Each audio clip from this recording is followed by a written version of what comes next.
And welcome to another episode of Every Horror Movie on Netflix, the podcast where we watch, review, and discuss every horror movie on Netflix. I am one of your hosts, Allison with an I, joined as always with Allison with a Y. Hello. And Patrick. Hello. This week we're bringing you Horror Catchup, where we catch up on all things horror that are not Netflix affiliated, things we've been watching outside of Netflix or on Netflix. Reading, listening to podcasts, ghost stories, real life horrors, and things of that nature. No shortage of real life horrors. Yeah, we should probably just stop saying that on these episodes because that's a whole separate podcast. Yeah. I guess we're kicking it off with a kind of a new release that Patrick just watched. Mm-hmm. Tell us about it. Went to see Good Boy. Do y'all know anything about Good Boy? No, never heard of it. I think I maybe have seen one trailer, but it didn't register for me. It's a horror movie starring a damn dog. A damn dog, you say? A damn dog, I say. Is it Cujo-esque? No, the dog is the protagonist. He's the star of the show. It's all about him and his owner, who has a kind of debilitating medical condition. His owner relocates to the old family home, which is haunted as fuck. And I mean, this is truly all from the perspective of the dog. Like, there's some dialogue in the movie, but you hear basically about as much as a dog would, because then he gets distracted by other noises and goes elsewhere in the house. So it's very cleverly conceived. Is it like Presents, but with a dog? Sure. I mean, in the sense that a movie has a protagonist and he is the protagonist. The dog is the protagonist. Wait, is it from but it's from the POV of the dog, correct? Yes. Well, not in the sense that you're looking through the dog's eyes. Oh, okay. But you do see the dog, but basically everything is presented the way the dog would perceive it. Like, you're focusing on the same things the dog is focusing on. Okay. Yeah. Sounds interesting. Yeah. Assuming no dogs get hurt in the movie, because I couldn't handle that. I can't quite promise you that, but I can promise you that our protagonist dog does not die. That said, the ending is still incredibly bleak and depressing. The dog's fine. The dog is fine. That's good. Other events are very bleak. But incredible movie, kind of a concept that almost shouldn't work, but it does. It's from a director named Ben Leonberg. It's his first feature film, and it's his dog. Oh. Whoa. And what kind of dog is it? It's a really obscure breed that I'd never heard of before. It's a Nova Scotia duck tolling retriever. It's a beautiful dog. It has a little white blaze down its nose. But there was a little sort of behind the scenes featurette that played after the movie with this guy kind of explaining some of the background. And I mean, it's, a short movie. It's a simple one. It's like an hour and 15 minutes.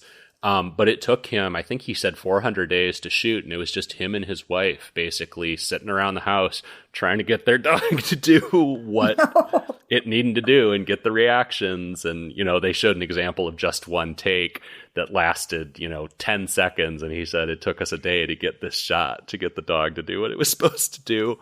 So kind of insane that they pulled this off at all, let alone that it works as well as it does.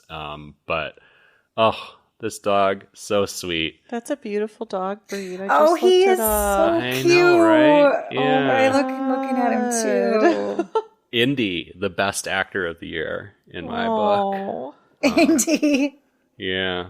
Loved it. Loved Good Boy. What an interesting concept. Would recommend to either of you. I think you'd both enjoy it. And to the viewing or listening audience as well. But I know you both have been kind of taking in the same story from different views, different media, and different eras recently. Allison with a Y has been reading The Haunting of Hill House, and Allison with an I is rewatching the Mike Flanagan Netflix series, The Haunting of Hill House. Yeah, I was in the Reddit horror subreddit, and people were like, what are we watching for spooky season? And somebody was like, oh, it's my annual rewatch of Haunting of Hill House. And I'm like, you know what? I have never done that. I've seen it once all the way through. Masterpiece. I'm going to watch it again. My God, what a show. Just, I can't say anything that hasn't already been said about this show ad nauseum. Mike Flanagan is a brilliant genius, as is his wife, who plays Theo, who's one of my favorite characters in the show.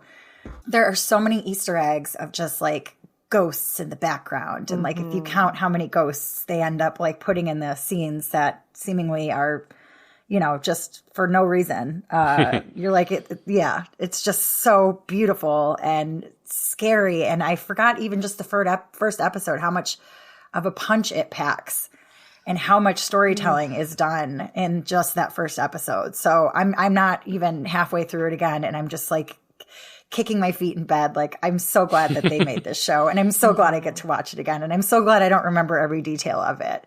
But why you're reading Hill House for the first time? Yeah, first time. Yeah, I finished it. First time I ever read The Haunting of Hill House by Shirley Jackson. What did you think about it? You know, I'm glad that I read it, but it's kind of boring. It's so boring. I'm so glad you said that. I read it, I think, like 2 or 3 years ago and was like, talking. It is boring. And it's nothing like the show. No. Well, and it's like I think I've seen 3 different basically interpretations of The Haunting of Hill House. Patrick and we watched the Vincent Price movie. Oh, right. A few years ago, 2 or 3 years ago. Holy shit, yeah. And then which is kind of dope, actually. Yeah, I enjoyed that, actually. And then, like, you know, I saw The Haunting of Hill House, the one from, like, the 90s, early 2000s, whatever that one was, with Catherine Zeta-Jones. And I forgot about that. Which is just called The Haunting, I think, right? That's the Liam Neeson one? Yes. No, I don't know. There was a bunch of movies that came out around that time with similar names. But that's, you know, based on, it's got like the same characters. And then, of course, I've seen the Mike Flanagan, and each one of them are like pretty different from each other.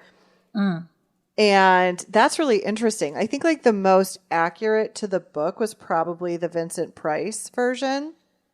But even then, I thought that one was like a little bit better than the book, because the book was just kind of a snoozer. Yeah, The Haunting Super does star snoozer. Liam Neeson, and it is based on Haunting of Hill House. Yeah. Catherine Zeta-Jones. Is that the one with Catherine? Okay. Yeah. There you go. Yeah, I know it was based on Hill House because she plays Theo, and what's her face? Oh, what is that actor's name? Lily Taylor? Lily Taylor. She plays Nellie. And then Owen Wilson plays Luke. Anyways. So yeah, it's like these characters from it, of course, but like the book is nothing like the show at all. The show I mean, kudos to Mike Flanagan for taking this mere concept and this idea of this house and the names of these characters, but creating such a richer experience. 100%. Where it's like some of the characters, they do mimic qualities of the book characters, and in some ways like mimic some fates. So there's definitely like nods to stuff that happens in the book within the show, but yeah, the show, vast improvement. Yeah, I mean, it's kind of like, that's Flanagan's thing to a degree, though. Like, I mean, he did the same thing with Poe, you know? Yeah. I mean, I enjoy these kind of like remix adaptations he does, because if I remember correctly, the Hill House show also includes some references to other Shirley Jackson works, too. I think so, because that's also what they did with Bly, too. Oh, I thought that was an original story. Oh, no, that's right. It's Turn of the Screw. That's right. Yeah, which I had also talked about in a horror catch-up a while ago. Right. Yeah, I mean, that just seems to be his thing with these Netflix series. And it's cool. I love it with all 3 of those. Yeah. Yeah, and I would say for both Turn of the Screw and Hill House, which I like Turn of the Screw more than I liked Haunting of Hill House. I thought I would like the book more. Yeah, I had the same feeling. It was really boring. It felt like classic literature that you're like, I guess I feel smart for reading this, but I'm not entertained. Yeah, no, not at all entertained. I was also glad I read it. Yeah. I've read it, but I don't remember too much about it at this point. I feel like I recall enjoying it, but I don't have too much else to throw in on it. I do feel very inspired to rewatch the series, though, because that's been on my mind. Actually, rewatching all those series has been on my mind for a while, so maybe I'll knock out at least one of those this Halloween. I rewatched Hill House and Bly, I think 2 years ago, and oh god, they're so good. And I still haven't seen Blythe, so Oh, I know. I forgot. I really want to rewatch Usher. That was a hell of a good time, and it's completely good. It's unlike anything else he's done, and I love it. Yeah, good shit. Mm-hmm. Patrick, you've got some update on your Aliens watch? Yeah, so Alien Earth has wrapped up. I watched the last couple episodes. Loved them. Have loved the entire run of the show so far. The one thing I can say against it is you can make a case for it not needing to be an alien show. The xenomorph is in it, but it's not necessarily central. But regardless, it's a great addition to this universe that I do love and care about quite a lot, and it introduces a lot of really interesting new ideas. The season finale left things in a really interesting place as far as where all this goes next, and I'm super excited for season 2. So it's nice to see some, like, in my opinion, like, truly great alien media coming back into the franchise again, because it's been a rough patch. Even though I love, like, Alien Covenant, I love the David shit. I'll acknowledge that shit is messy, and then I just didn't like Alien Romulus. So it's exciting to have something that feels more or less like, just an absolute creative win coming back into the franchise. So that was a delight. Can't wait for what's next. I do also want to throw in a couple of shout outs for 2 other alien related things. I've been listening to the podcast Crew Expendable, which is hosted by a member of our Discord community, actually, and another co-host. And the podcast is all about alien media, and specifically like Alien, like Ridley Scott, Xenomorph. And I don't mean like generically like things about aliens, but like that franchise. And they have so many episodes. They are so knowledgeable, so nerdy in the best way. I love learning about this franchise that I, compared to them, have a passing knowledge of. And I've seen all the movies, but there's so much beyond that, comic books and all this other stuff. So it's very fun to hear about it through their eyes. They're very knowledgeable, very fun. So if you're into Alien, definitely check out the podcast Crew Expendable. And then the last alien thing that I'll throw out there is that podcast actually inspired me to reread a comic miniseries that I enjoyed recently called Aliens vs. Avengers. Disney, Marvel, whatever, bought Alien, of course, a couple years ago, along with all the other 20th Century Fox stuff. So they can make an Avengers crossover comic with Alien. And usually these things, when they happen, are hot garbage. It's just a cash-in. But this is incredibly creatively written. It pulls on deep stuff from both worlds, both Marvel characters and the Alien universe. I honestly wouldn't quite recommend it unless you are pretty well versed in both Marvel and Alien. But if you are, it's a hell of a ride. It's so fun, so creative, a little silly, definitely horrifying on a regular basis. Takes place in kind of a distant future where the Avengers are all old and the aliens have like overrun the planet, and the Avengers are basically making their last stand for humanity. It's a great concept, and I had a wonderful time rereading it. So that's my Alien Rex for this month. And Allison, with a Y, I'll kick it back to you because I know you have another haunting book to tell us about. Yeah, so in my, desire to read more horror fiction, I listened to this book called The Haunting of Velkwood by Gwendolyn Keist. And I actually, it was a really unique story. And I really liked it for the most part. Some of the writing was a little clunky, but it was a really compelling story. So it's basically about this woman, Talitha, who, when she was a teenager, basically almost everybody except her and two of her friends in her neighborhood just turned into ghosts one night. And this place called the Velkwood vicinity, that's her old neighborhood, has become, notorious for documentaries about it and parapsychologists coming to study it, ghost hunters trying to study it. But it's like this veil that nobody can get through except the three girls who are now all adults, almost 40 years old, who go back to visit it because there's basically problems that follow them. I mean, obviously they went through something super traumatic when they were young. None of their all of their families turned into ghosts, and they go back to try to get some answers. And it's a really unique story, especially a unique take on a ghost story. And it's got a lot of heart at the center of it.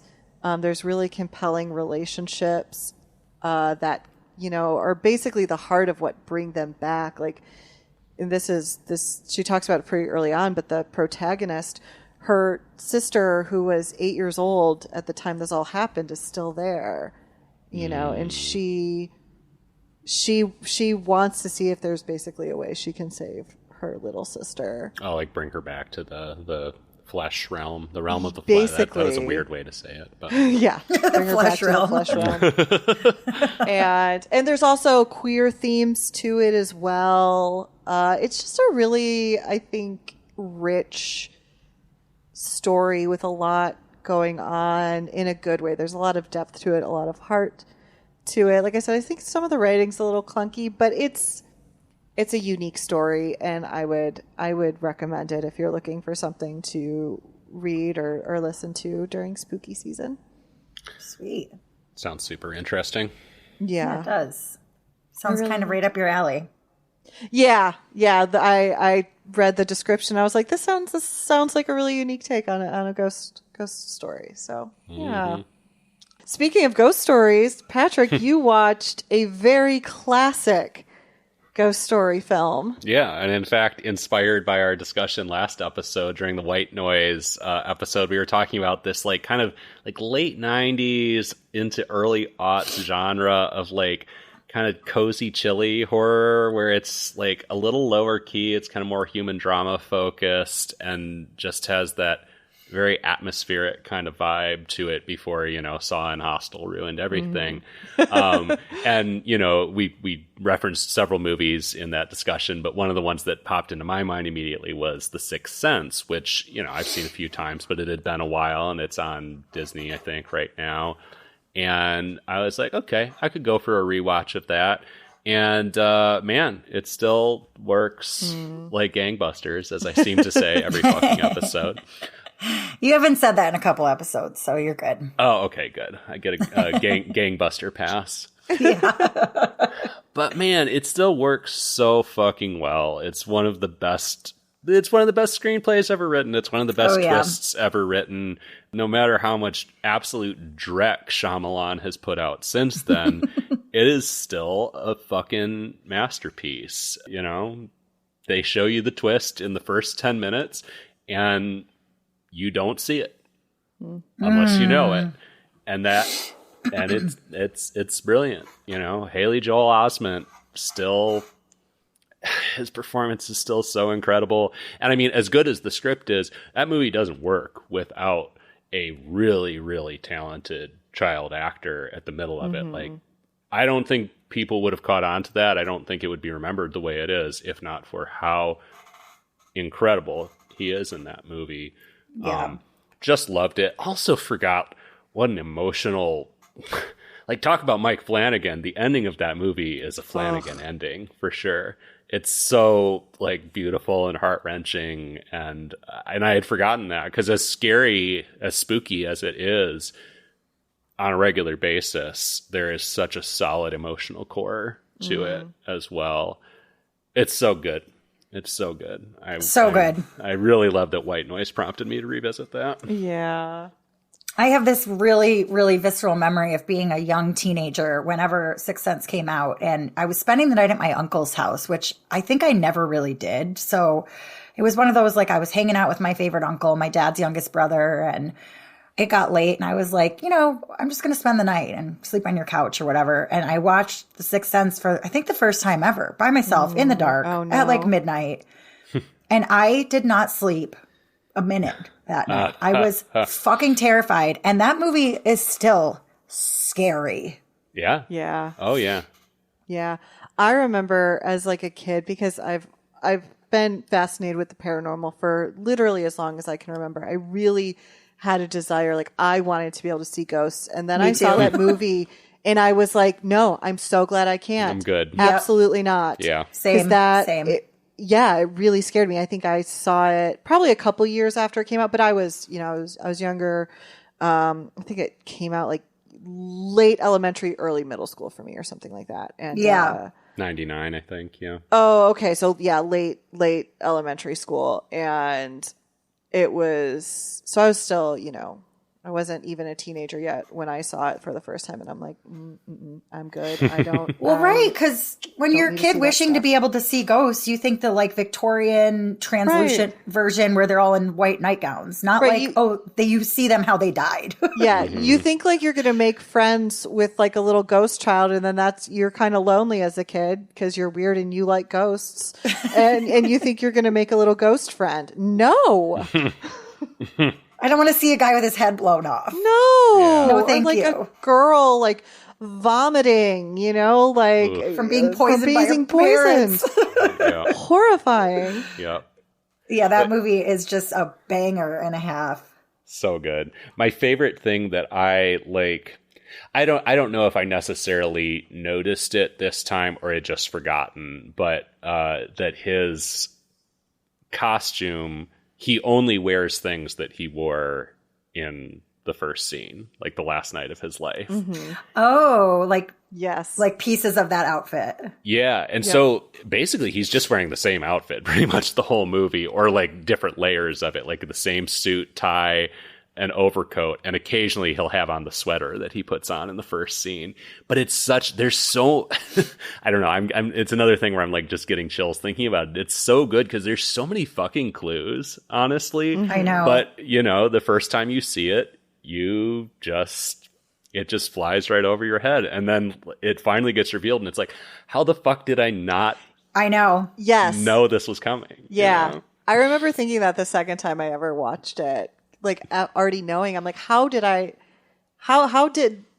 people not pick up on this? Mm-hmm. It was crafted so well done. And Shyamalan, I mean, he got a lot of mileage off of that film. Oh yeah, got away with a lot of crap because that was so good. Yeah. And Toni Collette, like, come on, she's one of my favorite actors of all time. And that might have been that was the first role I ever saw her in. It was like, who is this mother that I love? She's wonderful. She's perfect in it. She's plays a great, maybe not entirely well mother role. Yeah. That's like one of her types that she is phenomenal Yes. at. Yes. Yeah. Oh. And so even more sad now knowing that Bruce Willis is, suffering and sick the way he is, because it was just perfectly played. What a talent. That movie was perfect in every way. Mm-hmm. Yeah. So yeah, perfect spooky season watch. Even though I wasn't super hot on White Noise, I'll give White Noise a shout out for causing me to revisit The Sixth Sense. At least something good came out of it. Exactly. I think that covers it for our catch-up episode this week. Patrick's got the pick next week. What are we watching, Patrick? Well, it's spooky season, and, you know, I often like to watch the more obscure, weird shit on Netflix for the show. But because it's spooky season, I'm going to go with a classic that has been on and off Netflix, and I've thought about picking it for the show for years. But Bram Stoker's Dracula. Yes! Yes! And we are happy with that pick. Yeah. You know, I often try and kind of play my cards close to the vest on this show with, you know, not trying to tip my hand, but I'll just say this is like one of my favorite horror movies. It's one of my favorite movies. It's an incredible adaptation. Francis Ford Coppola going absolutely fucking nuts. Gary Oldman going absolutely fucking nuts. And I haven't seen it in a while, so I'm excited to be reminded of things I've forgotten in this. And it sounds like neither of you played your cards particularly close to the vest either. So I feel like I can already see the reviews coming next episode. Hey, you know, I already love Dracula. Yes. I love Dracula, and I love Gary Oldman, and it's just...